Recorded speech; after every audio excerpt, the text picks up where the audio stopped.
ইয়াসিন ভাই শুনছেন নাকি? এবার ভোটের আগ থেকে তোড়জোড় শুরু হয়ে গেছে। আর বলবেন না, কত প্রতিশ্রুতি, কত মিষ্টি কথা, সেই কাজের বেলা শুনলো। ঠিকই বলেছেন, এবার আমাদেরকে সচেতন হতে হবে। সামান্য কিছুর লোভে পড়লে চলবে না, এবার আমাদেরকে যোগ্য প্রার্থী বেছে নিতে হবে।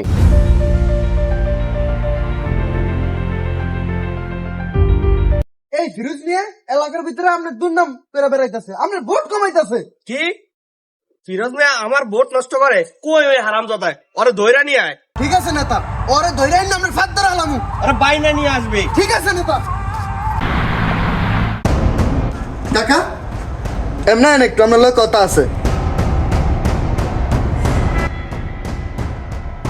কাকা আপনি যে বাড়াবাড়ি করেন এলাকার ভিতরে আমার নেতার নামে বদনাম করে বেড়ান, এটা কি ঠিক?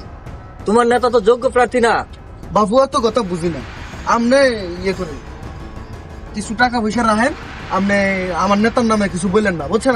না না না বাপু, আমি এটা পারবো না। এই সামান্য 500 টাকার কাছে আমার নীতি নৈতিকতা এবং ভোট বিক্রি করে দিব না, এত লোভী আমি না বাপু। অত কথা তো বুঝি না, ভোট যদি জায়গা মতো না পাইছি তাহলে কি হয় সেটা বুঝাই দিব সময়তে। আর দেখা যাবে, জায়গা মতো যাচ্ছে। দেখা যাবে ভোটের পরেই আইছে হুমকি দেয়তে আইছে, এতে করে ডরাই মনে হয় আমি। কোনটা ভুল আর কোনটা সঠিক এটা তো আমরাই বুঝি। আরে ভাই, সামান্য একটা ছাগলের দাম 7-8 হাজার টাকা, আর সামান্য 500 টাকার কাছে আমরা ভোট বিক্রি করে দেন, এটা কি হইলো?